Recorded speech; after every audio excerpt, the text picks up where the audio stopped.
Le roman national ment, la France n'a jamais été chrétienne. C'est factuellement faux parce qu'on peut dire que depuis Clovis Charlemagne, la France est chrétienne au sens où c'est la religion officielle. Donc de dire la proposition de la France n'a jamais été chrétienne, elle est juste aberrante et factuellement fausse au plan historique, tous les historiens le savent. Le christianisme est un mot qui recouvre un très vilain récit, celui du détournement de la parole émancipatrice, révolutionnaire d'un homme ou d'un dieu afin de la faire servir à une mission exactement contraire, la reconduction de la domination impériale la plus exclusive jusque dans l'intimité des cœurs et le secret des âmes, l'Église. L'Église chrétienne ment, l'Église chrétienne est romaine. Blast redéfinit déjà ce qu'est le christianisme et il en fait une présentation. Est-ce qu'elle te semble historiquement correcte? Non, parce qu'il dit que l'Église chrétienne romaine ment et qu'elle usurpe ce qu'était le vrai christianisme originel. Donc là, pour l'instant, il a juste affirmé ça sans aucune argumentation. Donc on attend de voir les arguments qu'il va présenter pour défendre cette thèse. Mais moi, ayant étudié le christianisme primitif et ce que croyaient les premiers chrétiens, je vous garantis qu'au niveau doctrinal, il y a de fortes ressemblances entre ce que croyaient les premiers chrétiens sur des questions essentielles, sur le baptême, la présence réelle, les sacrements, et ce que croit l'Église aujourd'hui, en tout cas dans la majorité de ces doctrines. Si on regarde les premiers siècles de l'Église et c'est l'enseignement des pères de l'Église, il y a tout à fait une continuité, même s'il y a eu un développement doctrinal. Ça serait aberrant de dire que l'Église catholique aurait usurpé ce qu'était le christianisme primitif, comme s'il n'y avait pas de lien entre les deux. Et donc j'attends de voir les arguments qu'il va exposer pour défendre cette thèse ahurissante. Christianisme, le culte du Christ crucifié, a été la plus grande insulte faite à sa personne comme au contenu de sa parole. Si nous les confrontons, parole contre parole, Jésus et le christianisme ne sont pas contradictoires, ils sont incompatibles. Déjà, là, on fait une pause, c'est une aberration philosophique. On voit que le monsieur n'est pas philosophe. Il dit Jésus et le christianisme ne sont pas contradictoires, ils sont incompatibles. Sauf que la définition même de ce qui est incompatible, c'est ce qui est contradictoire. Ce qui est incompatible, c'est ce qui ne peut pas coexister simultanément, ce qui implique une contradiction. Donc, il utilise deux mots synonymes pour dire que l'un n'est pas l'autre, ce qui est aberrant. Mais bon, attendons de voir ses arguments. Jésus-Christ est un juif de Galilée, né dans la nuit du 24 au 25 décembre de l'an 1 avant lui-même. Enfin, en quelque sorte. Plus ou moins. Personne dit ça aujourd'hui. Tous ceux qui ont étudié un minimum l'histoire du christianisme au niveau universitaire, plus aucun catholique ne soutient que Jésus est né le 24-25 décembre en l'an 1 avant notre ère. Donc il attaque un homme de paille. Là. Les chrétiens qui sont un minimum informés sur leur foi ne diront jamais une telle absurdité. Aujourd'hui, le consensus des historiens, c'est que Jésus est né entre l'an -4 et l'an -6 et qu'il est mort entre l'an 30 et l'an 33, soit l'an 30, soit l'an 33. Donc il peut attaquer des hommes de paille comme ça, mais ça ne va pas pour quiconque connaît un minimum l'histoire. Les sources sont peu nombreuses, les recoupements sont complexes.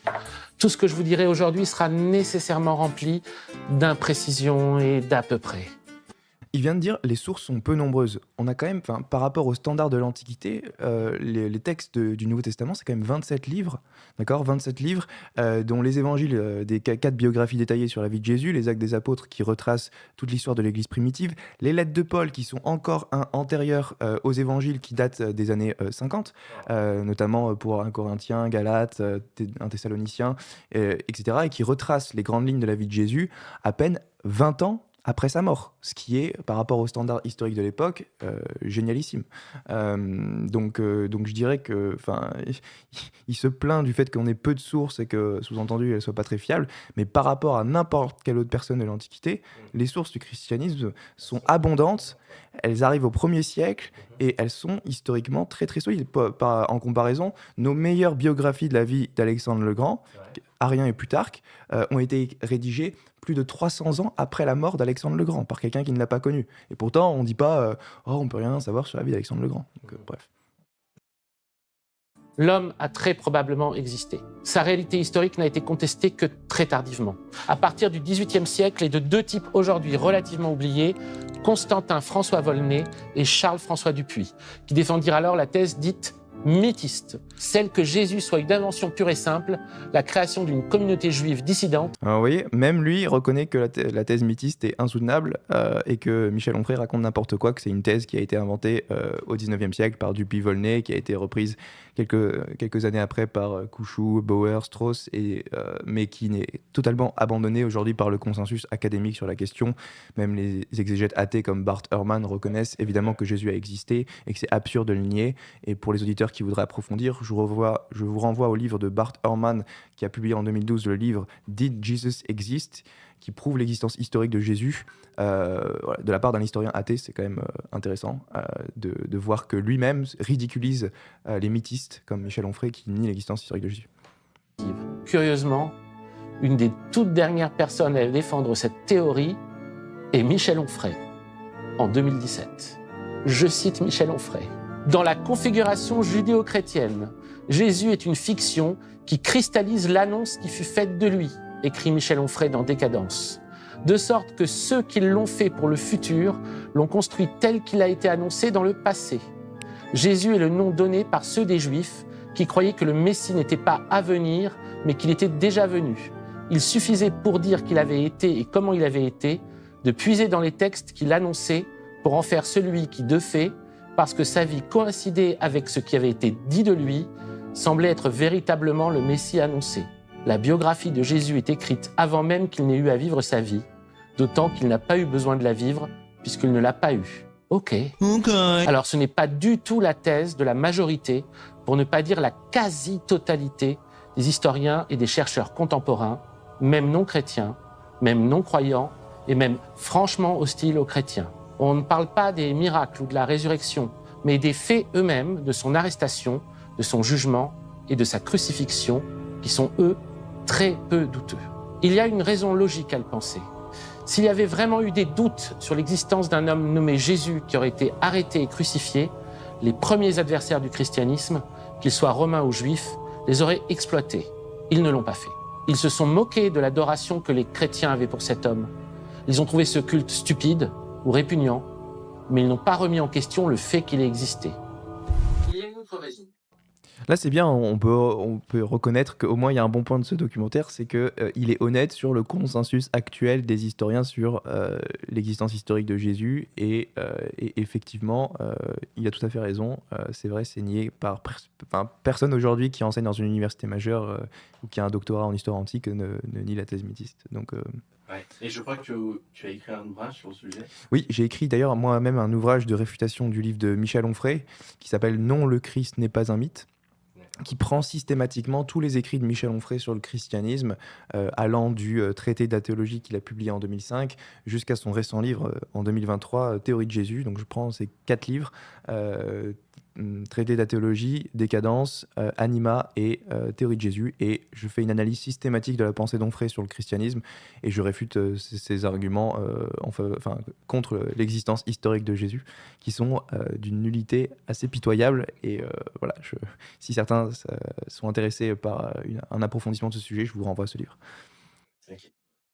Mention fameuse, les 4 évangiles, mot grec qui signifie bonne nouvelle, constituent la principale source d'information sur la vie de Jésus. L'évangile de Marc a été écrit peu de temps après 70, ceux de Matthieu et de Luc entre 90 et 100. L'évangile de Jean est écrit entre 100 et 100. Donc là, il affirme ces dates comme si c'était des choses universellement reconnues par les exégètes. Marc écrit en 70, Matthieu et Luc entre 70 et 85, et Jean en 90. Alors, pour ce qui est de Jean, c'est vrai que le consensus penche plutôt en faveur d'une date vers 90, mais pour les synoptiques, c'est-à-dire Matthieu, Marc et Luc, il y a ces questions très débattues chez les exégètes, et il y a un bon nombre d'exégètes qui récemment ont proposé une grande quantité d'arguments pour dater les synoptiques avant l'an 70, et même pour certains, comme Marc et Matthieu, début des années 60, fin des années 50, début des années 60.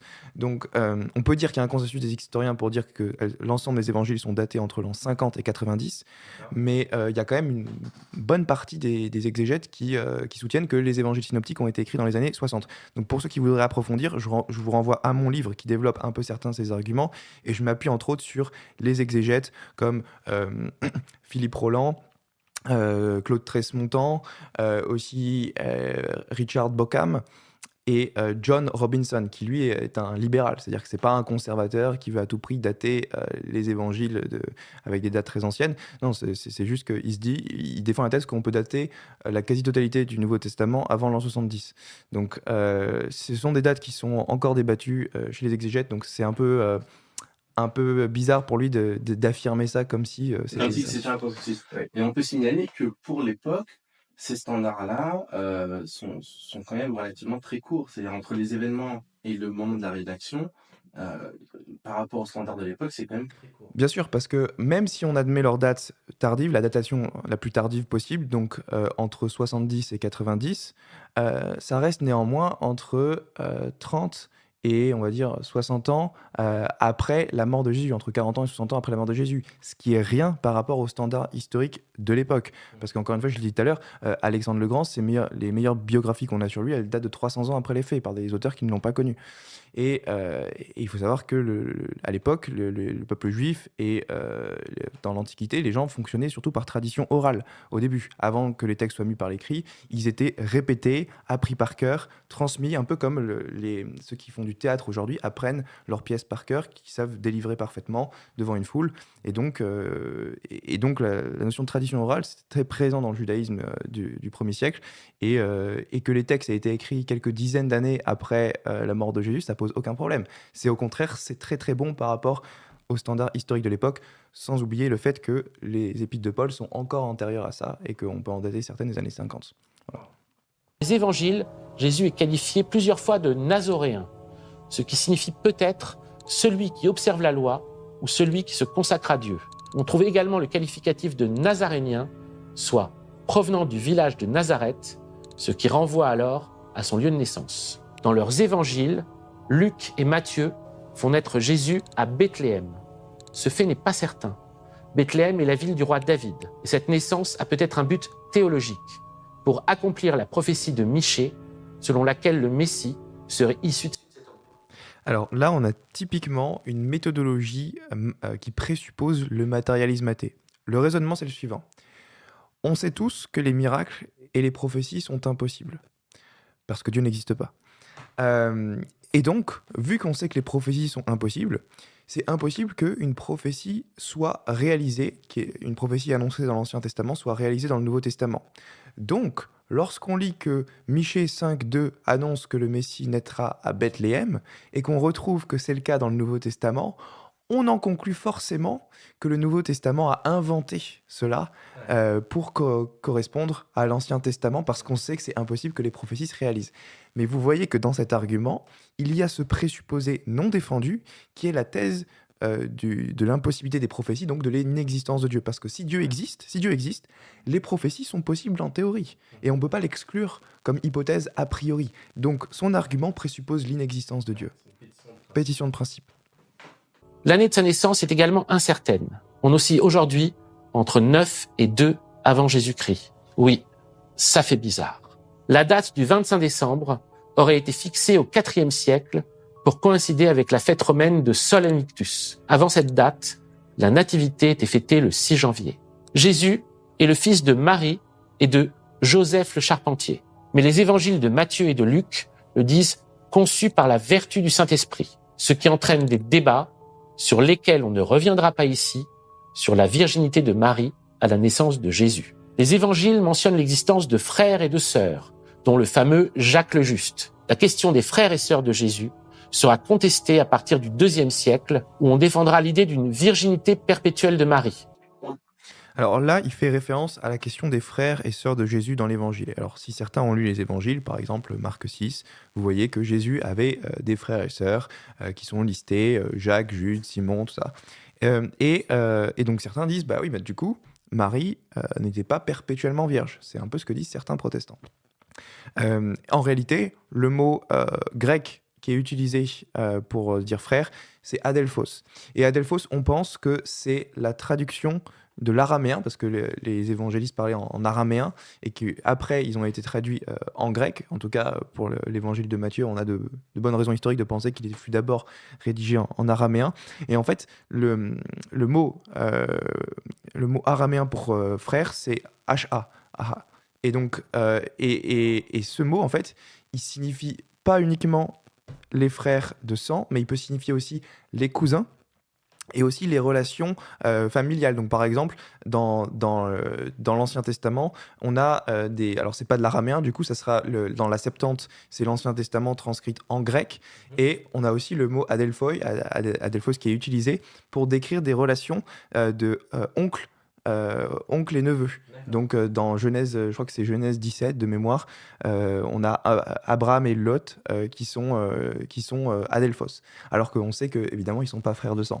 Donc, dire le Nouveau Testament dit adelphos, donc c'était des frères de sang, donc Marie n'était pas perpétuellement vierge, c'est pas un argument très sérieux au plan exégétique, parce que ça peut avoir une signification plus large. Et d'ailleurs, on a d'autres raisons de penser que Marie a fait un vœu de rester perpétuellement vierge tout au long de sa vie, et que d'ailleurs, si elle avait eu d'autres enfants, ça n'aurait pas vraiment eu de sens que à la croix, Jésus dise à Saint Jean, femme, voici ton fils, et qu'il dise à Saint Jean, voici ta mère. Parce que si Marie avait eu d'autres enfants, eh ben, ça serait ses autres enfants qui se seraient occupés d'elle après la mort du Christ. Dans une famille juive de l'époque, c'est typiquement ce qui serait passé. Et donc le fait qu'il donne Marie comme mère à Saint Jean qui n'avait pas de lien filial, ça montre bien que, en tout cas, c'est un argument pour dire que probablement, historiquement, Jésus n'avait pas d'autres frères et sœurs qui étaient fils uniques. On dira alors que les frères de Jésus dans les évangiles désignent des cousins. Mais cela ne tient pas d'un point de vue terminologique. Aujourd'hui, la plupart des chercheurs, même des chrétiens croyants, admettent que Jésus ait pu avoir des frères et des sœurs. Alors là, vous voyez, il dit ça tient pas d'un point de vue méthodologique, mais il donne 0 argument pour le défendre. 0 argument. Et il dit aujourd'hui, même certains chrétiens le reconnaissent. Oui, mais c'est les protestants qui nient la virginité perpétuelle de Marie. Mais si on regarde ce que disent les premiers chrétiens, en particulier les premiers pères de l'Église, il y avait une unanimité doctrinale pour dire que Marie était restée perpétuellement vierge. Il n'y a pas un seul texte chrétien primitif qui dit que Marie a eu d'autres enfants biologiques. Donc cette invention-là, c'est une invention tardive. Il faut savoir que même les réformateurs protestants, comme Luther et Calvin, donc au XVIe siècle, reconnaissaient que Marie était restée perpétuellement vierge. Et là, on est au XVIe siècle. Donc ceux qui remettent ça aujourd'hui en question, ce sont des protestants modernes, libéralisés, sous l'influence du libéralisme, qui se rangent du côté des exégètes athées. Donc bref, ils ne donnent pas d'argument pour le défendre, donc on n'a rien à répondre dessus. L'évangile de Luc raconte comment 8 jours après sa naissance, il est circoncis lors de la présentation au temple. Luc raconte également un incident au cours duquel ses parents, alors en pèlerinage pour la Pâque, le perdent alors qu'il est âgé de 12 ans. Il le retrouve dans le temple, assis au milieu des docteurs, les écoutant et les interrogeant. Tous ceux qui l'entendaient étaient frappés de son intelligence et de ses réponses. C'est tout ce que disent les évangiles de ces premières années. Elles vont essentiellement se concentrer sur ses dernières années de vie, de 30 à 33 ans environ. Donc ça, c'est normal, hein. On ne devrait pas s'attendre à ce qu'on ait une quantité de sources abondantes qui décrivent les premières années de Jésus. Pourquoi ? Parce que ce n'est pas les années les plus importantes de sa vie, étant donné qu'il n'avait pas commencé son ministère. Donc à l'époque, le papier, ça coûtait cher, et donc rédiger un long texte, ça coûtait très très cher, et surtout qu'il fallait le recopier après sur des parchemins pour le transmettre. Donc les évangélistes, ils se sont dit, on va se focaliser sur l'essentiel de la vie de Jésus, qui est ses enseignements et son ministère, et c'est pendant ce temps qu'ils l'ont côtoyé. Donc évidemment que toutes les anecdotes de son enfance, il n'y en a pas beaucoup. Il y a à la limite Marie qui pouvait en donner quelques-unes, et donc c'est là où, dans l'évangile de Luc, on a quelques anecdotes sur son enfance, mais c'est tout à fait normal, on devrait s'attendre à ce qu'on n'ait pas une quantité d'informations qui nous soient données sur son enfance, parce que ce n'est pas le moment le plus important, l'essentiel de sa vie. Les évangiles disent qu'en 30, Hérode Antipas va jeter Jean-Baptiste en prison pour avoir critiqué son mariage avec sa belle-sœur Hérodiade. Jean-Baptiste sera tué à la suite d'une manigance bizarre. Hérodiade incite sa fille Salomé à exciter son mari par une danse lascive et lui demande ensuite la tête du prophète. Juste pour dire que l'existence de Jean-Baptiste, elle n'est pas débattue chez les historiens. Il y a pareil un consensus unanime sur l'existence de Jean-Baptiste, parce qu'elle est mentionnée chez Flavius Joseph. Il y a un texte de Flavius Joseph qui est spécifiquement dédié à Jean-Baptiste, qui mentionne son existence. Ce qui est drôle parce que même Michel Onfray nie aussi l'existence de Jean-Baptiste. Donc oui, Michel Onfray, il ne se contente pas de nier l'existence de Jésus, mais aussi de celle de Jean-Baptiste, alors que Flavius Joseph mentionne explicitement le contraire dans un texte qui est absolument pas contesté, parfaitement authentique, sans aucune variante dans les manuscrits les plus anciens. Donc c'est assez amusant, oui. Jean-Baptiste annonce un Dieu de colère. Jésus parle d'un Dieu d'amour. Alors là, Jean-Baptiste annonce un Dieu de colère. Aucune référence donnée pour justifier ça. On voit pas à quoi il fait référence. Donc voilà, ça demanderait plus de justification. Jésus transgresse les interdits, comme soigner un homme le jour du sabbat. Le sabbat a été fait pour l'homme et non l'homme pour le sabbat, répond alors Jésus aux pharisiens en colère. Il n'a pas peur de toucher des êtres considérés comme impurs, les lépreux par exemple.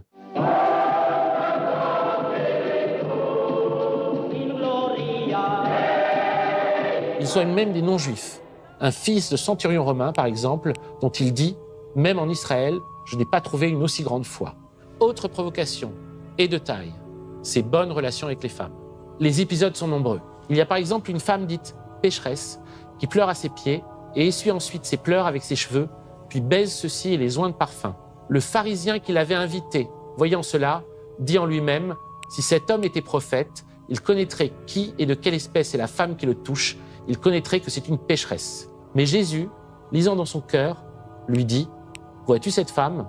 Ses nombreux péchés ont été pardonnés, car elle a beaucoup aimé. » Il y a aussi deux sœurs, Marthe et Marie, dans un épisode qui aujourd'hui nous semble très banal, mais qui pour l'époque est vraiment une déclaration de guerre à la misogynie. Marthe le reçut dans sa maison.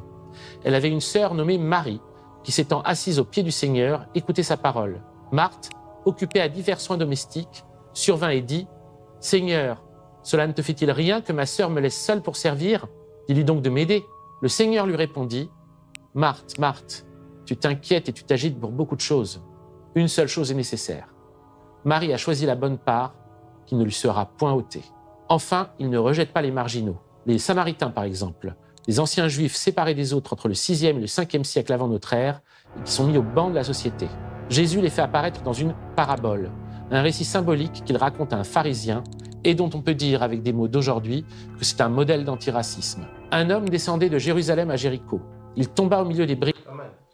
Là, c'est pas mal parce que Jésus, effectivement, n'était pas misogyne, il n'était pas raciste. Donc, oui, on est d'accord. Et ça montre d'ailleurs, on peut faire le parallèle avec l'islam par rapport au traitement des femmes. Dans l'islam, si on compare comment Mohammed traitait les femmes et comment Jésus traitait les femmes, ça n'a rien à voir. Mohammed avait plusieurs femmes, plus de 11, et dont une qu'il a épousée à 6 ans, qui s'appelait Aïcha, et il a consommé ce mariage avec elle quand elle avait 9 ans. Jésus, lui, il a touché à aucune femme, il a pris soin des femmes. Il les a traités comme des êtres à part entière.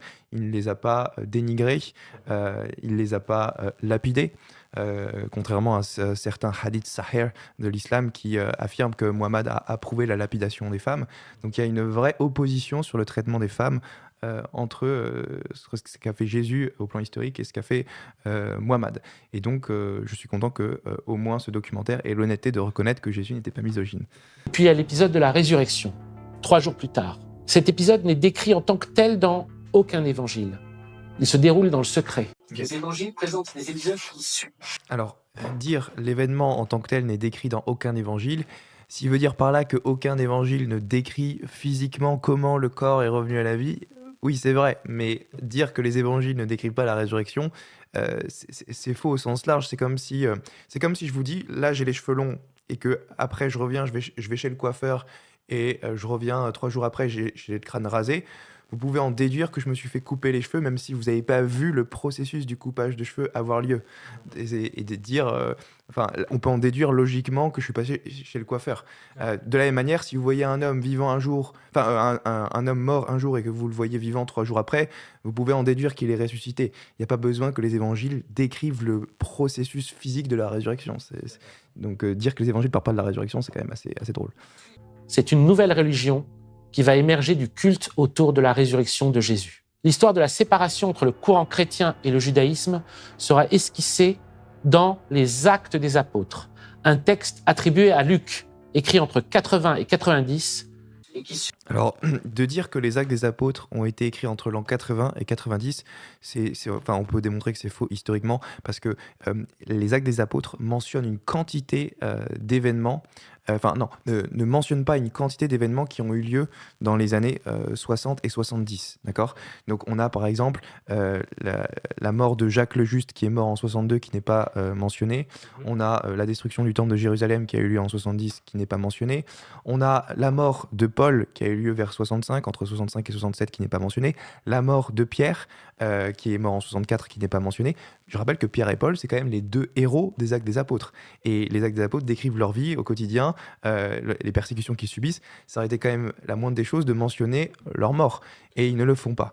Donc il y a une quantité d'éléments dans les actes, en particulier la finale des actes. Si vous lisez Actes chapitre 28, ça se termine par le procès de Paul à Rome, mais ça ne nous dit pas quel est le résultat du procès. Et l'explication logique de ça, c'est que Luc, en écrivant les actes, le procès n'avait pas encore eu lieu.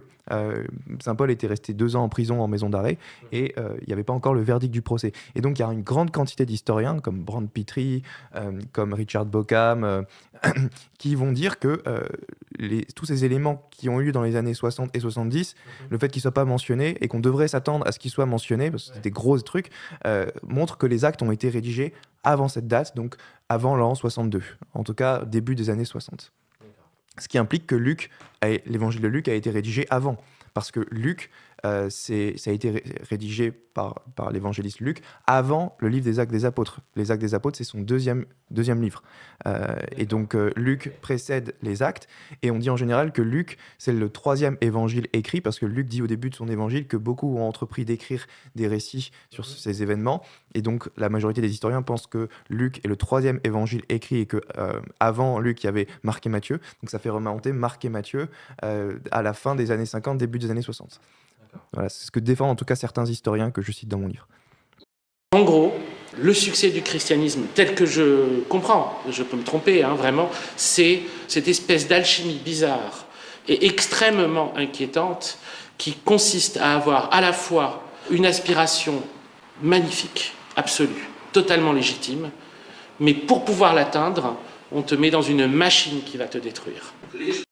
Il affirme ça gratuitement en mode le christianisme vous met dans une machine qui va vous détruire, mais il donne pas d'argument. Et je pense qu'il entend par là que le christianisme de Jésus c'est super, c'est libérateur, l'amour, la paix, la tolérance, et que Paul c'est le méchant ancien juif qui apporte la loi, la dureté. Et en fait, non, vous lisez les épîtres de Paul, lisez-les vous-même, j'invite les auditeurs à lire eux-mêmes les épîtres de Paul. Les épîtres de Paul, elles sont totalement en cohérence avec le message de Jésus, elles sont libératrices. Paul, il insiste totalement sur l'amour, l'annonce du royaume de Dieu, l'évangélisation, tout ça. Alors oui, il y a des rappels doctrinaux sur la loi, ce qu'il faut faire, ce qu'il ne faut pas faire, mais Paul, c'est pas une prison mentale. Donc, bref. Les gens vont au christianisme pour Jésus, mais par ça, ils doivent passer par l'Église, et l'Église, elle va en faire son affaire, de ce qu'elle va faire des gens qui vont pour Jésus.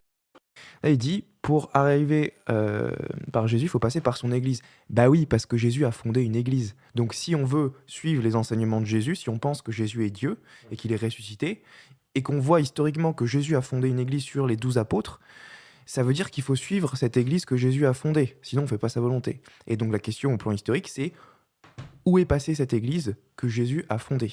Est-ce que les apôtres ont eu des successeurs, qui sont les évêques, qui entre autres sont mentionnés à la fin du Nouveau Testament, et par les premiers chrétiens au début du IIe siècle. On sait historiquement que les apôtres ont eu des successeurs et qu'ils ont fondé cette église, et que l'église de Rome est devenue prééminente dès le début dès le deuxième siècle, dès le début du IIe siècle.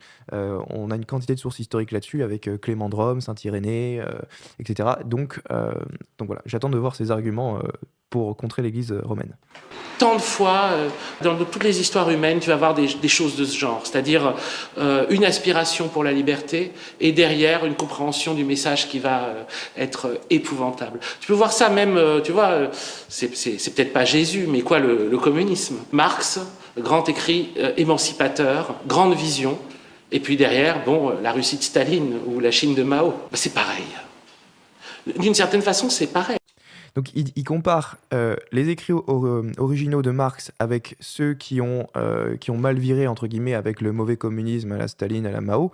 Mais sauf que là, on peut regarder les écrits originaux de Marx et montrer qu'il y a une contradiction avec ce qui en a été fait par Mao et Staline. En tout cas, on peut l'identifier.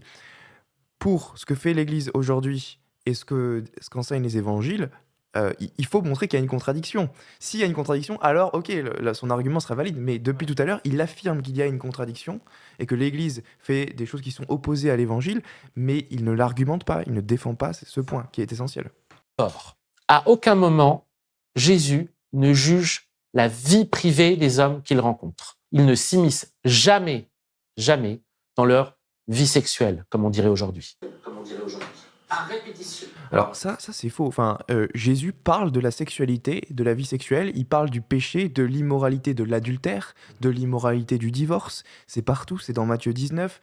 Jésus dit « Quiconque quitte sa femme pour en prendre une autre commet un adultère ». Il a des paroles très très dures à suivre sur l'indissolubilité du mariage, sur le fait que Dieu a voulu que l'homme et la femme soient un couple monogame qui dure dans le temps.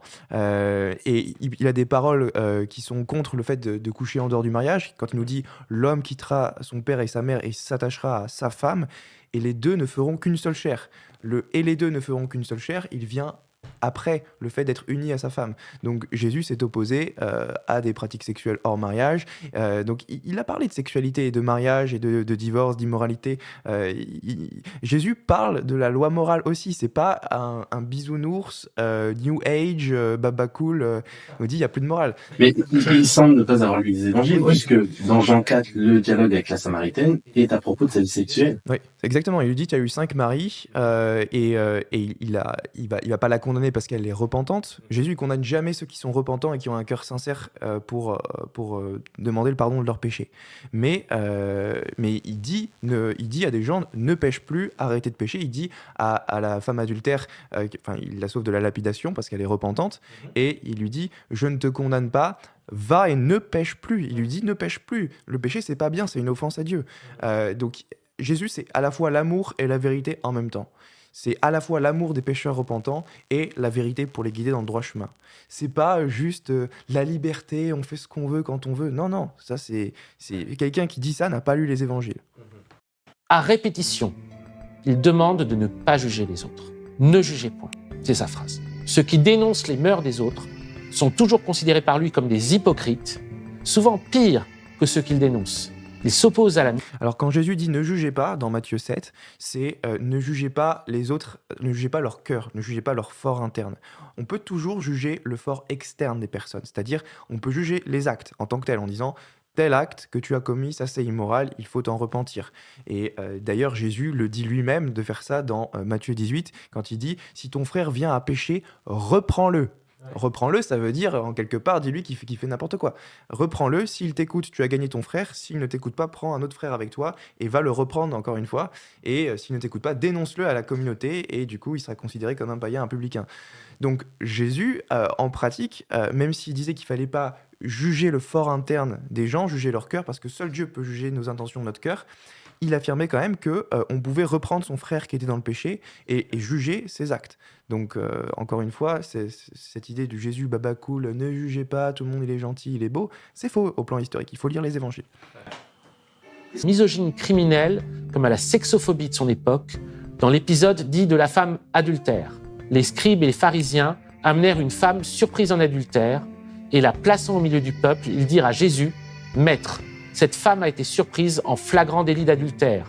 Moïse, dans sa loi, nous a ordonné de lapider de telle femme. Toi donc, que dis-tu » Jésus, s'étant baissé, écrivait avec le doigt sur la terre. Comme il continuait à l'interroger, il se releva et leur dit « Que celui de vous qui est sans péché jette le premier la pierre contre elle. » Et s'étant de nouveau baissé, il écrivait sur la terre. Quand ils entendirent cela, accusés par leur conscience, ils se retirèrent un à un, depuis les plus âgés jusqu'au dernier. Et Jésus resta seul avec la femme qui était là au milieu. Alors, s'étant relevé et ne voyant plus que la femme, Jésus lui dit « Femme, où sont ceux qui t'accusaient ? Personne ne t'a-t-il condamné ?» Elle répondit « Non, Seigneur. » Et Jésus lui dit « Je ne te condamne pas non plus. Va et ne pêche plus. » Paul n'en est pas là. Loin de là. Dès sa première épître aux Corinthiens, sa première lettre, il s'énerve contre un gars qui s'est mis en couple avec sa belle-mère. Je cite Paul. « L'un de vous a la femme de son père.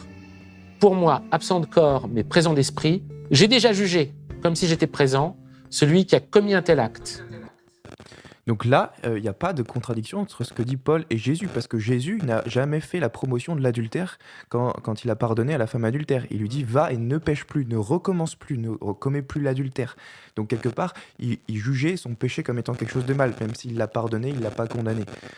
Et Paul, pareil, quand il voit des personnes commettre un adultère, l'un de vous a la femme de son père, donc c'est gravissime, c'est contraire à la loi. Paul juge cette union comme étant illégitime aux yeux de Dieu et donc va les reprendre. Mais c'est exactement ce que dit Jésus dans l'Évangile. Si ton frère vient à pécher, reprends-le. S'il t'écoute, tu as gagné ton frère. Donc Paul est en totale cohérence avec ce que dit Jésus dans les Évangiles, là. Et donc, il n'y a pas de contradiction. Toujours dans les épîtres aux Corinthiens, Paul engueule les homosexuels et les libertins. Il sait mieux que Jésus les mœurs de ceux qui auront leur place au paradis. Ne vous y trompez pas, ni les impudents. Alors, ça présuppose que Jésus s'est pas opposé à l'homosexualité. Sauf que c'est faux. Jésus, lui aussi, a dit « L'homme quittera son père et sa mère et s'attachera à sa femme ». Donc il y a bien cette notion de complémentarité dans le mariage tel que l'envisionne Jésus. Et donc Jésus condamne par là les actes homosexuels. Quand il dit « les deux ne feront qu'une seule chair », c'est-à-dire que dans le projet de Dieu, l'homme et la femme sont appelés à s'unir charnellement pour se compléter et qui est voilà, cette complémentarité charnelle et affective qui n'est pas le cas dans l'homosexualité. Donc Jésus s'oppose par là à l'homosexualité. C'est pareil pour Paul qui, dans le Nouveau Testament, condamne à plusieurs reprises les pratiques homosexuelles. Et donc il n'y a pas de contradiction entre les deux.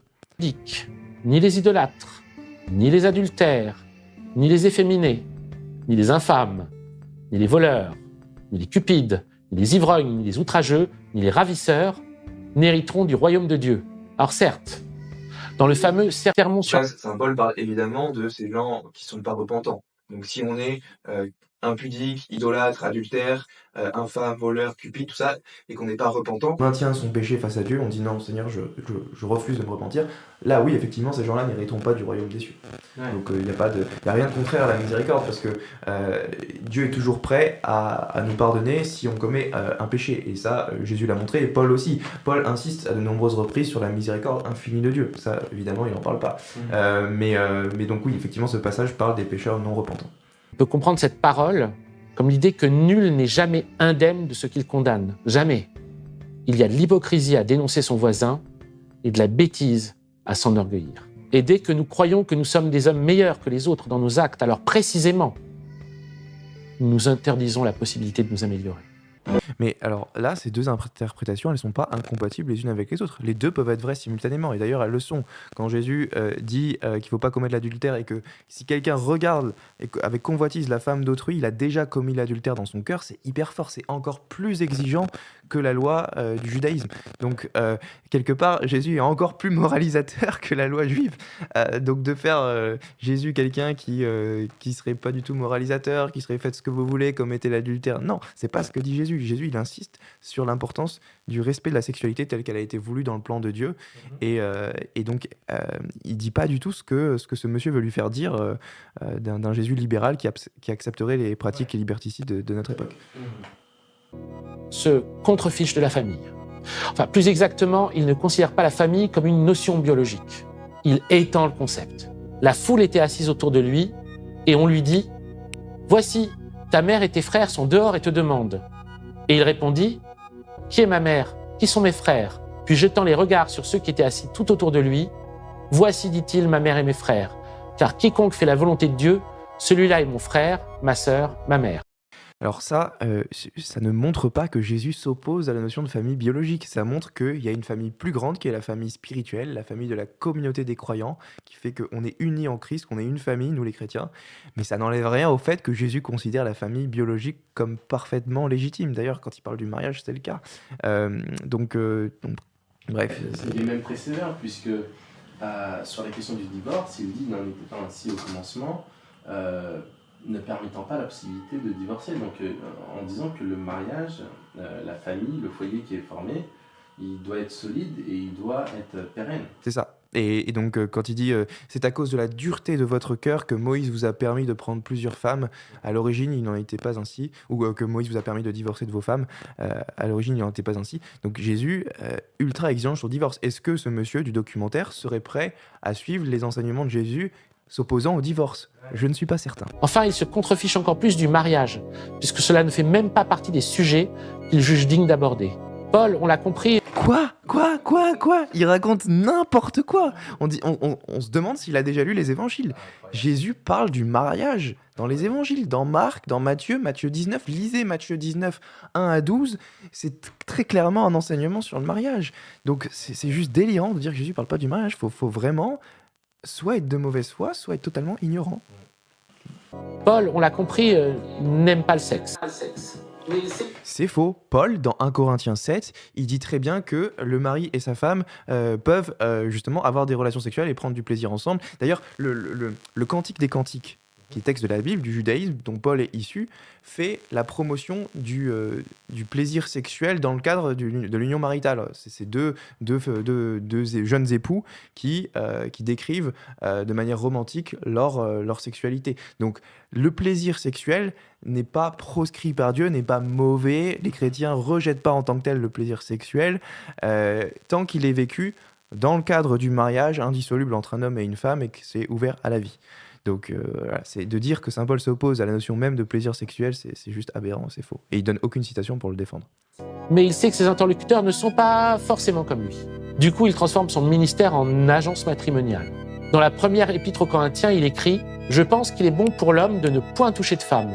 Toutefois, pour éviter l'impudicité, que chacun ait sa femme, et que chaque femme ait son mari. » Donc, saint Paul pense qu'il est bon de rester célibataire. Il est bon d'être célibataire pour le royaume de Dieu. C'est exactement ce que dit Jésus dans Matthieu 19, 12. Jésus dit qu'il y a certains eunuques qui ont été préparés pour le royaume des cieux. Donc des gens célibataires qui n'auront pas de relations sexuelles, qui vont se consacrer pleinement au royaume des cieux dans leur célibat. Et donc saint Paul est tout à fait d'accord parce qu'il dit « Je pense qu'il est bon pour l'homme de ne point toucher de femme ». Donc il est bon pour l'homme de vivre célibataire pour Dieu. Mais il est bon aussi pour l'homme de se marier, que chacun ait sa femme et que chaque femme ait son propre mari si vous décidez de vous marier. Je dis cela par condescendance, je n'en fais pas un ordre. Mais s'il manque de continence, qu'il se marie, car il vaut mieux se marier que de brûler. Et puis, dans l'Épître aux Hébreux, que le mariage soit honoré de tous et le lit conjugal exempt de souillure, car Dieu jugera les impudiques et les adultères. Voilà, que le mariage soit honoré de tous. Comment est-ce qu'on peut dire que Paul n'aime pas les relations sexuelles, sachant que le mariage, c'est le lieu pour avoir des relations sexuelles, et que quand il dit que le lit conjugal doit être exempt de souillure, c'est-à-dire qu'on ne doit pas faire des pratiques immorales dans le lit conjugal. Donc, je sais pas, on ne va pas pratiquer des choses qui sont contraires à notre propre dignité d'homme et de femme. Donc, on ne va pas rentrer dans les détails de certaines pratiques sadomasochistes ou sodomie ou des choses comme ça. Mais oui, il y a des choses que même dans le cadre du mariage, on n'a pas le droit de se souiller en les pratiquant. Mais ça ne veut pas dire que Paul déteste la sexualité. C'est juste faux. Ok. Oh, my love, if only we could be together in truth. What can be done? You have a husband, I am a cardinal. Who could be Pope. Autre différence. Jésus n'est pas misogyne du tout. Et de façon carrément révolutionnaire pour son époque. Lorsque Marthe dispute sa sœur Marie, qui ne va pas avec elle faire la cuisine ou le ménage, on se souvient qu'il lui répond qu'elle a raison et qu'elle a choisi la bonne chose à faire. Paul, par contre, insiste pour que les femmes se taisent. Et il ne cesse de bien rappeler la hiérarchie entre hommes et femmes. Ainsi, dans la première épître aux Corinthiens, l'homme est le chef de la femme, que les femmes se taisent dans les assemblées, car il ne leur est pas permis d'y parler, mais qu'elles soient soumises. Alors, on est d'accord sur le fait que Jésus n'est pas misogyne. La question, c'est est-ce que saint Paul est misogyne? Est-ce qu'il contredit l'enseignement de Jésus là-dessus? D'abord, il faut définir les mots. Qu'est-ce que la misogynie? La misogynie, en bon français, ça veut dire la haine des femmes, ou le mépris des femmes. Donc, est-ce que saint Paul haït les femmes ou méprise les femmes? Non, bien au contraire, à travers ses épîtres, il enseigne que l'homme et la femme sont créés égaux devant les yeux de Dieu. C'est dans l'épître aux Galates. Il n'y a ni juif, ni grec, ni homme, ni femme. Tous sont un en Jésus-Christ. Donc il y a bien ce statut d'égalité ontologique entre l'homme et la femme qui est sans cesse présente dans les épîtres pauliniennes. Et alors, quand il objecte avec certains versets comme l'homme est le chef de la femme, on retrouve aussi ça dans Éphésiens 5:22, l'homme est le chef de la femme et les femmes doivent être soumises à leur mari. Alors, qu'est-ce qu'on entend par là? Qu'est-ce qu'on entend par être le chef et être la soumission? En fait, le chef, c'est pas quelqu'un qui va oppresser ou quelqu'un qui va donner des ordres injustes ou commander de manière arrogante ou en imposant trop sa volonté sans écouter. Un chef, c'est juste quelqu'un qui a pour rôle de diriger, d'être un pilier, un socle sur lequel on peut s'appuyer. Et donc dire que l'homme est le chef de famille, c'est pour dire que l'homme, c'est celui qui structure la famille et qui protège sa femme et ses enfants. Et c'est lui le rempart sur lequel la femme peut s'appuyer. Et quand saint Paul dit « Femmes, soyez soumises à vos maris », il dit bien comme l'Église s'est soumise au Christ. Et donc évidemment, l'Église, elle se soumet au Christ par douceur, elle n'est pas oppressée par le Christ. D'ailleurs, Paul dit juste après au mari, « Marie, aimez vos femmes comme le Christ a aimé l'Église ». Et évidemment, le Christ avec l'Église, c'est quelqu'un de doux, c'est pas un oppresseur, c'est pas une soumission comme dans l'islam, c'est une soumission d'amour en fait que l'Église a vis-à-vis du Christ et que la femme doit avoir vis-à-vis de son mari. Donc c'est pas du tout de la misogynie. Et d'ailleurs, Paul parle des femmes, certaines femmes particulières comme étant de grandes femmes dans ses épîtres, et il y a vraiment pas cette haine de la femme en tant que telle à travers ses écrits. Si elles veulent s'instruire sur quelque chose, qu'elles interrogent leur mari à la maison. Dans l'Épître aux Alors ça oui, dans le contexte de l'époque, évidemment que c'est le mari qui avait la connaissance, et qui avait de l'apprentissage, qui était plus lettré, et donc la femme qui en général restait plutôt au foyer, pour apprendre quelque chose, pour avoir de la connaissance, elle devait consulter son mari. Donc c'est pas misogyne de dire ça, qu'une femme demande à son mari. Évidemment, si on le lit de manière brute comme ça au XXIe siècle, on peut trouver ça bizarre, parce qu'aujourd'hui les femmes elles sont cultivées, elles travaillent, elles s'instruisent, et donc elles n'ont pas forcément besoin d'aller demander à son mari pour quelque chose. Mais à l'époque du judaïsme de la Palestine du 1er siècle, c'était pas du tout comme ça que ça fonctionnait. Les femmes, elles devaient consulter leur mari, c'est pas de la misogynie que de dire ça. Dans l'Épître aux Éphésiens, pas mieux. Femmes, soyez soumises à vos maris comme au Seigneur, car le mari est le chef de la femme. Et dans l'Épître aux Colossiens, même rengaine. Femmes, soyez soumises à vos maris, comme il convient dans le Seigneur. Et bizarrement, il ne cite pas le verset juste après de Éphésiens. Il cite Éphésiens 5:22, et il cite pas le passage juste après où saint Paul dit « Marie, aimez vos femmes comme le Christ a aimé l'Église. Il s'est livré lui-même pour elle afin de la sanctifier, de la purifier. » Tout ça. C'est ainsi que les maris doivent aimer leurs femmes comme leur propre corps. Qui disait ça dans le judaïsme primitif? Qui disait que les maris doivent aimer leurs femmes comme leur propre corps et se sacrifier pour elles? C'est tout simplement inouï, et c'est là où on voit la malhonnêteté intellectuelle de cet homme, c'est qu'il ne cite pas ce passage qui vient juste après. Donc c'est assez malhonnête en fait, parce qu'il rend saint Paul, il donne l'impression que saint Paul est misogyne, alors que quand on lit l'ensemble de son texte, l'ensemble de ses écrits, pas du tout. Et je vous invite, chers auditeurs, à lire vous-même Éphésiens 5, 22 à 30, le passage en entier, et pas juste le verset qu'il vient de nous citer.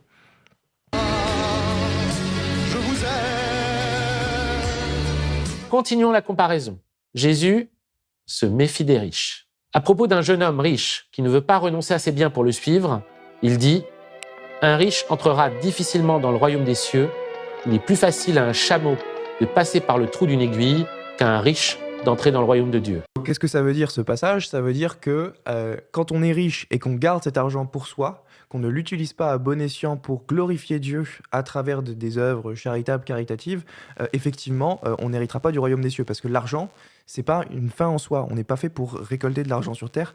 Si on est riche, si on a de l'argent, il faut faire fructifier cet argent pour le bien commun, pour les plus démunis, pour les plus pauvres. Donc c'est vrai qu'un riche, tel que le décrit Jésus, qui garde cet argent pour lui, qui vit dans l'égoïsme, n'héritera pas du royaume des cieux. Mais ça ne veut pas dire que toute personne riche qui se trouve avoir de l'argent va nécessairement aller en enfer. Donc c'est une condamnation de la richesse pour la richesse. Mais ce n'est pas une condamnation du fait d'avoir de l'argent en tant que tel si on le fait fructifier. Impressionnés par la hiérarchie humaine, par les puissants comme on dit, ils ne croient pas à leur pouvoir, ils les voient comme des possédés. Par exemple, ce qui est élevé parmi les hommes est une abomination devant Dieu. Alors ça, c'est pas complètement faux. C'est-à-dire que c'est évident qu'on peut pas servir deux maîtres, on peut pas être le serviteur de Dieu et le serviteur de l'argent. L'argent, c'est pas une finalité comme servir Dieu l'est.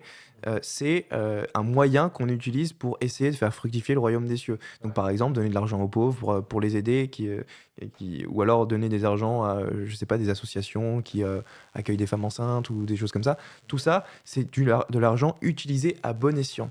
L'argent n'est pas mauvais en tant que tel, c'est ce qu'on en fait qui est bon ou mauvais. Et donc quand Jésus dit « nul ne peut servir de maître », ça veut dire qu'on ne doit pas être les serviteurs de l'argent. C'est tout à fait vrai, et saint Paul ne contredit jamais cet enseignement.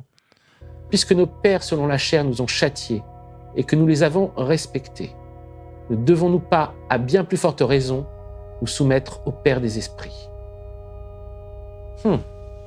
Paul n'appelle pas du tout les dominés à la révolte contre ceux qui les dominent, mais plutôt à une soumission pleinement consentie, une soumission totale. Alors ça, c'est une blague, parce que l'Épître aux Hébreux, tout le monde reconnaît qu'elle est anonyme aujourd'hui, qu'elle n'a pas été écrite par Paul. Donc c'est hyper drôle, parce qu'il y a une contradiction dans sa méthodologie, c'est-à-dire qu'il se présente comme un historien qui fait usage de la méthode historico-critique, donc qui est là pour critiquer l'historicité des évangiles et des choses comme ça. Sauf que le consensus académique aujourd'hui reconnaît que l'Épître aux Hébreux est anonyme. D'ailleurs, les pères de l'Église n'étaient pas unanimes sur l'auteur de l'Épître aux Hébreux. Et même Origène d'Alexandrie, je crois que c'est au IVe siècle, disait quant à l'auteur de l'Épître aux Hébreux, personne ne le sait, seul Dieu le sait. D'accord ? Donc c'était déjà admis par les premiers chrétiens qu'on ne savait pas qui l'avait écrit. Et là, comme par hasard, bizarrement, ça l'arrange d'attribuer l'Épître aux Hébreux à Paul pour lui taper dessus. Donc c'est une incohérence méthodologique assez flagrante. Citation. Étais-tu esclave lors de ton appel ? Ne t'en soucie pas.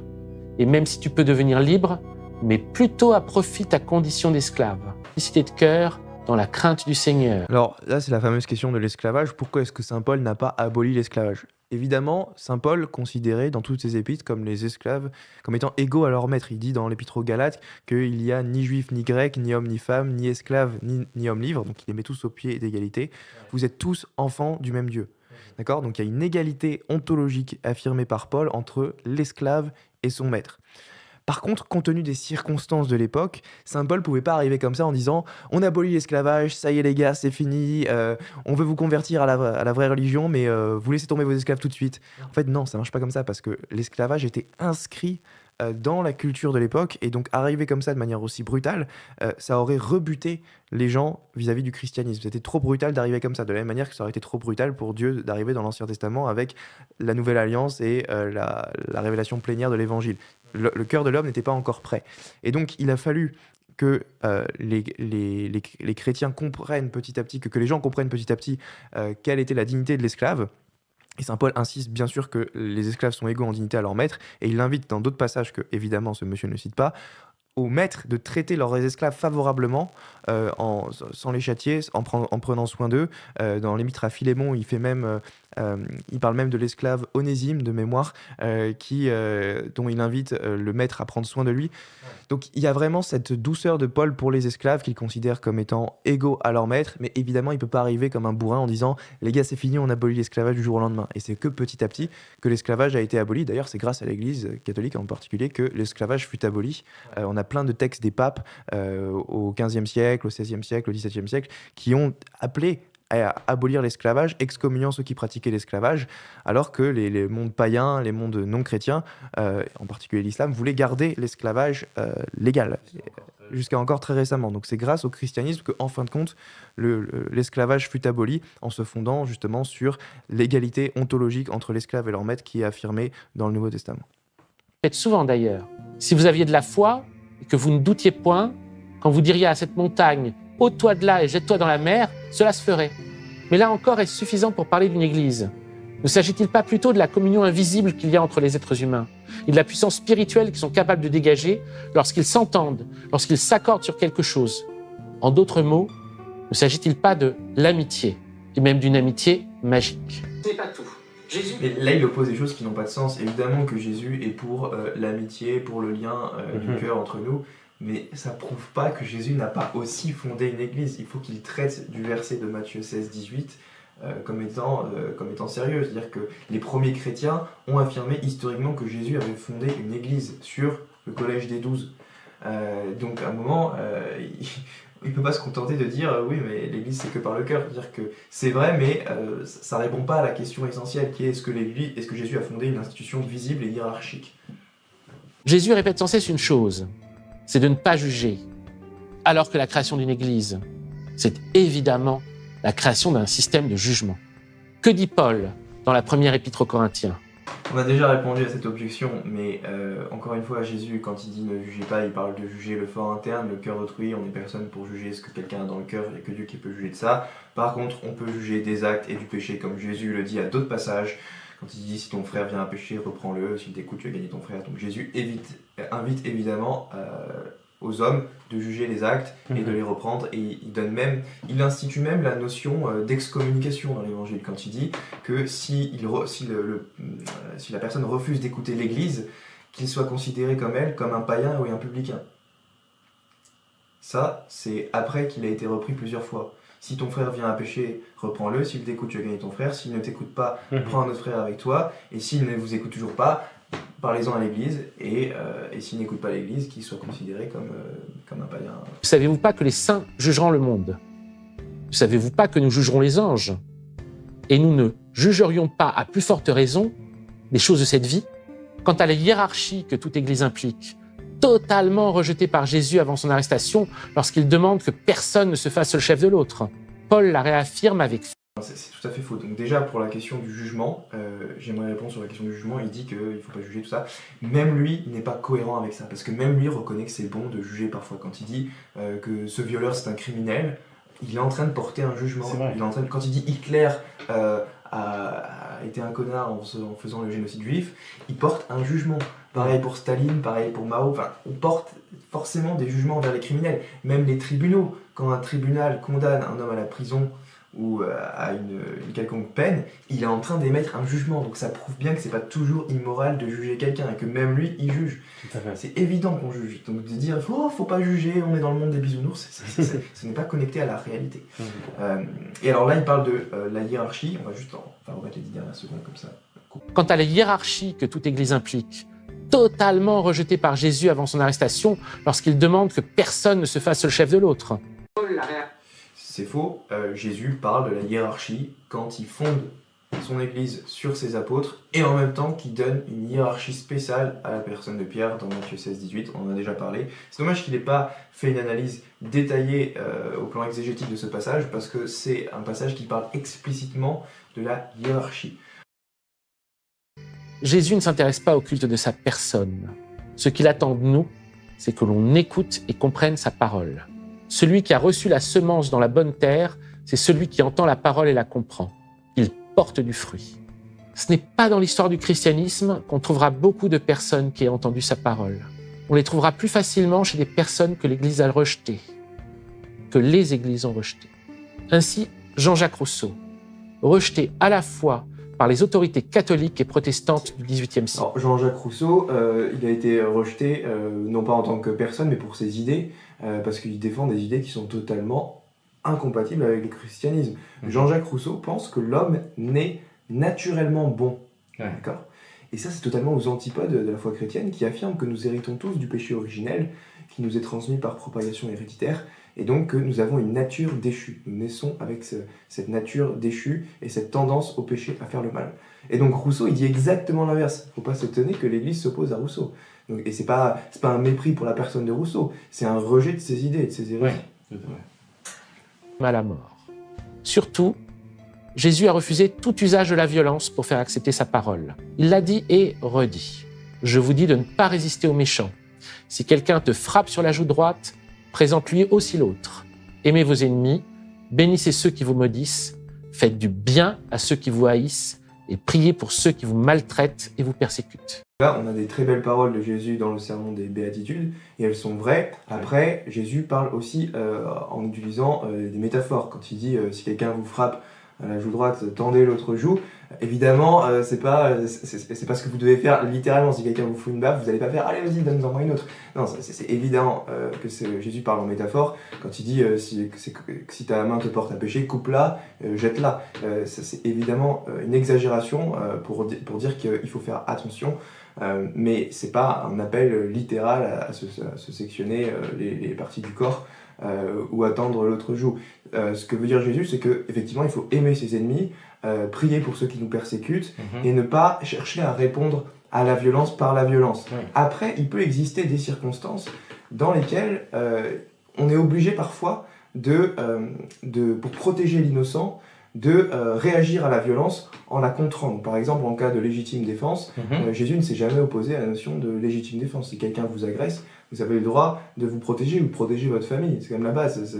Sinon, toute société s'effondre hein, sans la notion de légitime défense et même de guerre juste. Si vous avez des innocents qui sont attaqués lors d'une guerre, ce qui serait injuste, c'est de ne pas réagir pour protéger l'innocent, quitte à contrer le méchant en lui opposant une certaine force. Donc Jésus, c'est pas un pacifiste babacool qui dit non, jamais, jamais la guerre, on doit toujours se faire frapper, tout dans l'autre joue quand on se fait frapper, c'est jamais les premiers chrétiens l'ont interprété comme ça. Ouais, okay. La notion de guerre juste, elle est très primitive dans le christianisme. Passif-agressif, Paul prêche également la soumission physique, mais c'est pour des raisons très différentes. Ce qu'il attend, c'est que nos ennemis soient punis à travers notre pacifisme. Écoutons-le. Dans l'Épître aux Romains, on peut lire « Si ton ennemi a faim, donne-lui à manger. S'il a soif, donne-lui à boire. Car en agissant ainsi, tu amasseras des charbons ardents sur sa tête. » Charmant, pas vrai ?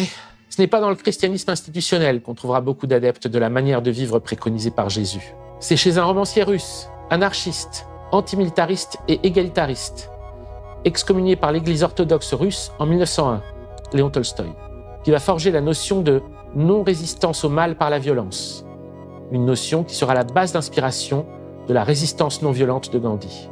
Jamais les... Il faut quand même ajouter que Tolstoï, il prend une vision pacifiste radicale du monde. C'est-à-dire qu'il pense, Tolstoï, que si votre famille entière se fait agresser par quelqu'un qui rentre chez vous et qui veut buter vos enfants, il ne faut pas réagir par la violence.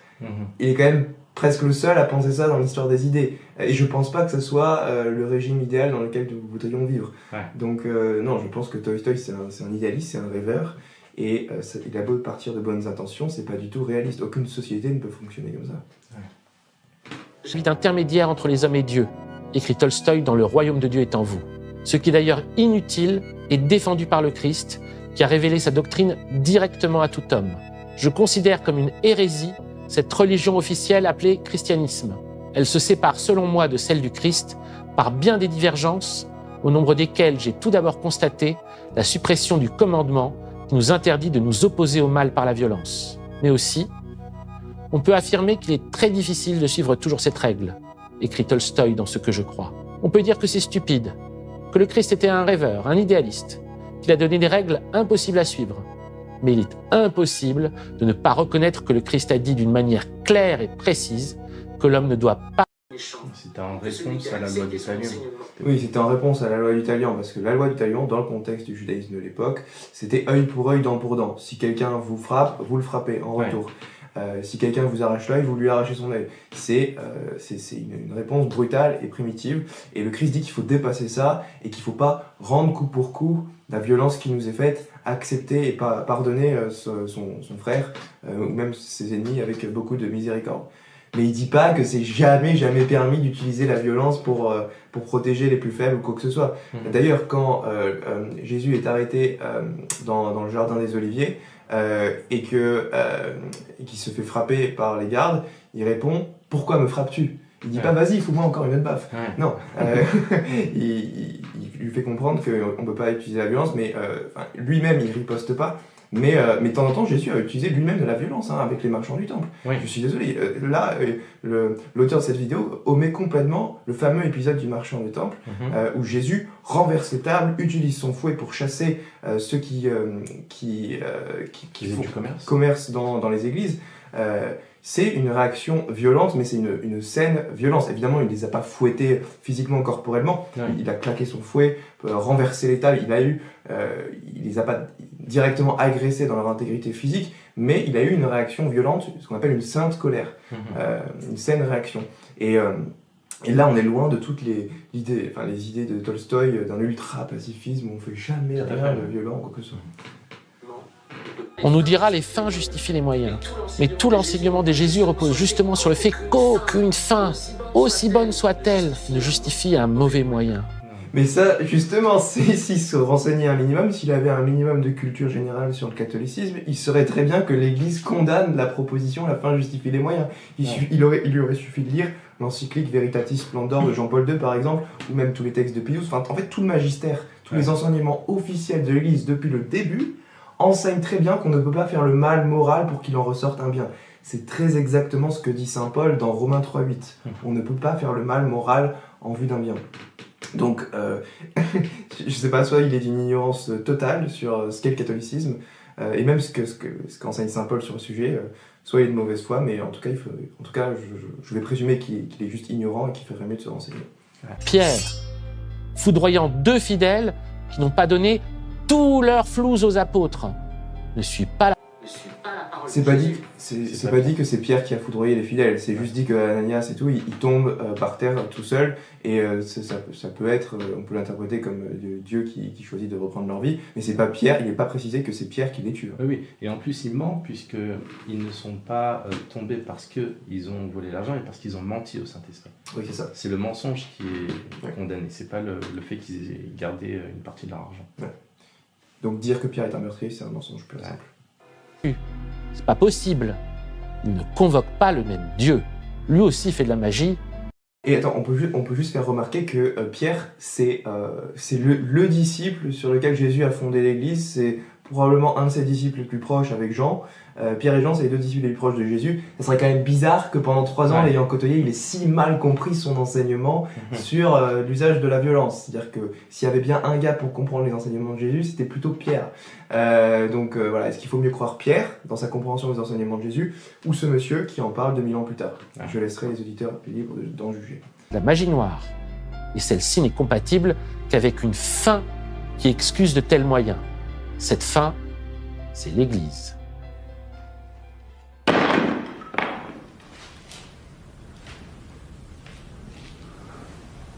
Who killed my son? God. God is not so ruthless.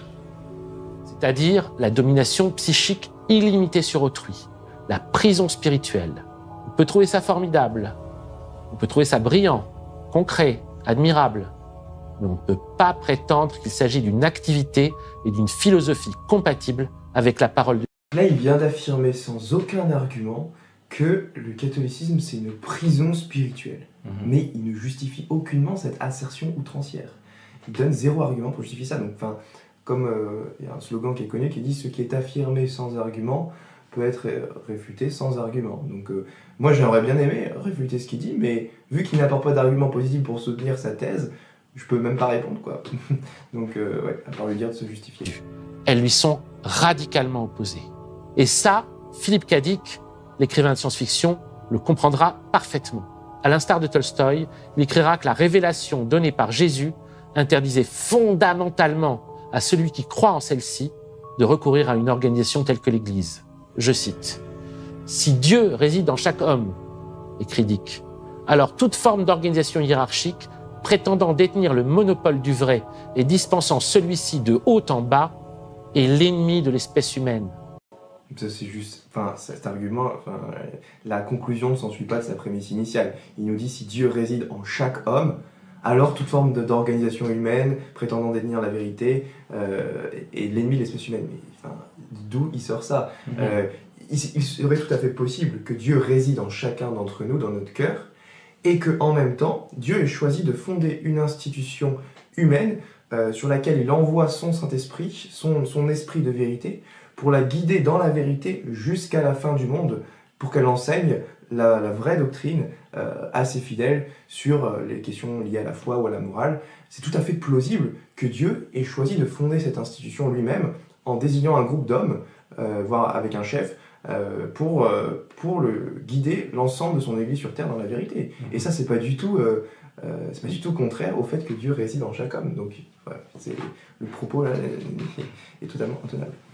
Le véritable secret très bien gardé de tous les prêtres, dans toutes les religions, celui que jamais ils ne livreront de leur plein gré, c'est qu'on n'a nul besoin des prêtres ni de ce qu'ils savent, nul besoin de ce que font les initiés, de ce en quoi croient les dévots, les rituels, les sacrements et ainsi de suite.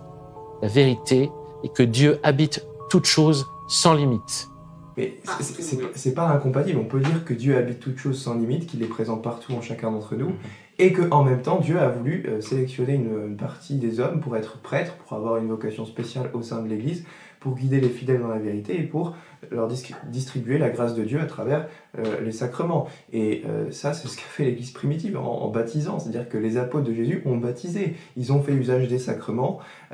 Et il y avait des prêtres dans l'Église primitive, des évêques. Même dans le Nouveau Testament, les chrétiens imposent les mains. Ils ont déjà le rite de l'imposition des mains pour la succession des apôtres. Et ça, c'est dans les épîtres à Timothée de Paul. Donc, je veux dire, soit c'est lui qui a mieux compris le message de Jésus 2000 ans après, soit l'ensemble de l'Église primitive s'est trompé sur l'interprétation de ce qu'a dit leur propre chef. C'est quand même, Partout où est le réel, en tout ce qu'accomplit le factuel, il est là. Nous recevons un enseignement jour et nuit, sans interruption. Jésus n'a pas attendu Rousseau, Tolstoï ou Dick, évidemment. Des personnes susceptibles de comprendre son enseignement, il y en a eu dès les commencements de l'histoire de l'Église. Et ces personnes ont été systématiquement rejetées par celle-ci. Elles ont fait l'objet de réfutations. Et leurs ouvrages ont été détruits. Elles ont été poursuivies comme hérétiques. Et une fois que le christianisme est devenu la religion officielle de l'Empire romain, à partir du IVe siècle, tous ces hérétiques ont été exterminés. Tout simplement. Ces hommes et ces femmes que l'Église a appelés péjorativement gnostiques n'ont pas seulement écrit des textes démontrant leur pleine compréhension de la parole de Jésus. Ils ont également évoqué d'autres enseignements de Jésus, d'autres actes, d'autres paroles. Pendant longtemps, nous ne les avons connus qu'à travers les réfutations que les chrétiens leur avaient.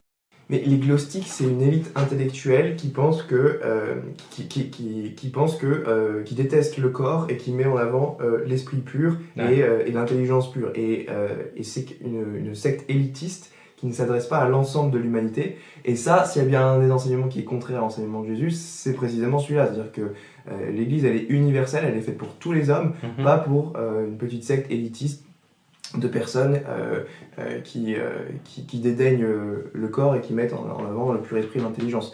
Donc bref, c'est très clair que l'enseignement des gnostiques s'oppose aux enseignements du Christ et des apôtres des premiers chrétiens en fait. Donc encore une fois, ce monsieur prétend mieux comprendre le christianisme que l'ensemble de l'Église primitive, que l'ensemble des premiers chrétiens. Sacré. Et puis un jour, nous avons entendu leur voix. Nous sommes en décembre 1945 en Égypte.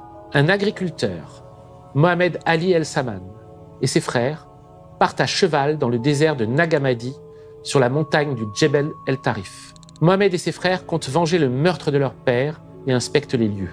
En creusant longtemps au milieu du désert pour préparer l'ensevelissement du cadavre du meurtrier, ils tombent sur quelque chose de dur, une jarre de terre rouge d'1 mètre de haut. Mohamed hésite à briser la jarre, où un djinn a peut-être établi sa demeure. Il finit par se décider et découvre 13 volumes sur papyrus, reliés en cuir. Ces 13 codex, comprenant 44 textes rédigés en copte et dont on date la rédaction entre le 1er et le 4e siècle, sont la bibliothèque d'un gnostique. Une bibliothèque enterrée en vitesse pour échapper aux destructions organisées par les chrétiens à partir du moment où leur religion est devenue la religion officielle de l'Empire. Dans ces textes, comme dans d'autres traités retrouvés dans le désert égyptien entre le XVIIIe siècle et nos jours, on n'évoquera pas seulement d'autres épisodes de la vie de Jésus, de ses disciples que dans ces textes, Jésus défini comme « sans roi », on s'attardera également sur la plus importante d'entre eux, sa compagne, son amoureuse, la dépositaire principale de son enseignement, une femme dont l'importance et le rôle ont été très consciemment effacés, invisibilisés par l'Église, Marie-Madeleine. Donc ça c'est juste hyper drôle parce qu'on a zéro source historique qui nous disent que Jésus était en couple avec Marie-Madeleine. C'est des inventions de Dan Brown dans Da Vinci Code qui a fait un succès parce que les gens sont totalement ignorants en matière historique, mais tous les historiens, même les historiens athées comme Bart Ehrman, ne prennent pas du tout au sérieux des mecs comme Dan Brown, et même écrit des livres de réfutation de Dan Brown.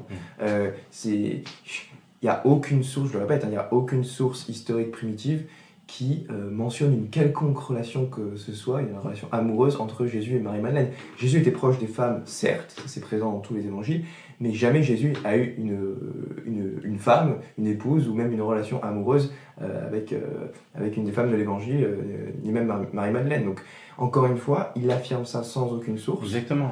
Et c'est juste, c'est scandaleux. Et là où c'est fallacieux, c'est qu'il introduit son propos en citant les manuscrits de la mer morte, Ouais. en racontant l'histoire de la découverte des manuscrits de la mer morte, et ensuite il place donc son histoire avec Marie-Madeleine sans fournir de sources ni de manuscrits qui relateraient et qui viendraient étayer sa thèse. Ouais, sous-entendu, grâce à la découverte des manuscrits de la ça, mer morte, exactement. on sait que Jésus a épousé Marie-Madeleine. Sauf Ok. que si vous ouvrez les manuscrits de la mer morte, c'est pas du tout ce qu'il est dit. Donc, encore une fois, il faudrait que ce monsieur se renseigne. Les surprises ne faisaient alors que commencer. Ces écrits allaient permettre d'expliquer autrement tous ces événements étranges, complexes et contradictoires qui ont fait la matière même de notre histoire. Une histoire qui, particulièrement en France, à partir du moment où celle-ci, par l'intermédiaire de ses rois très chrétiens, deviendrait la fille aînée de l'Église, serait celle d'une guerre se jouant sur de multiples niveaux et dont on continue à vivre les épisodes d'aujourd'hui. Un combat contre l'Empire qui, comme l'Empire, n'a jamais pris fin, mais aussi un combat contre l'Église qui, comme l'Église, n'est pas près de s'arrêter. Merci d'avoir suivi ce deuxième épisode de L'Empire n'a jamais pris fin et merci pour vos commentaires très encourageants. Même ceux qui ont critiqué mon travail, j'ai trouvé ça passionnant suite à la diffusion du pilote sur César. L'Empire n'a jamais pris fin, c'est une aventure sur plusieurs saisons sur Blast qui s'annonce, grâce à la confiance de Denis Robert et Soumaya Benaïssa. Et c'est un format qui demande Bah dis donc, on dirait qu'il n'en a pas fait beaucoup, hein, parce qu'il n'est pas capable de nous donner de quelconque source pour justifier ces dernières affirmations-là.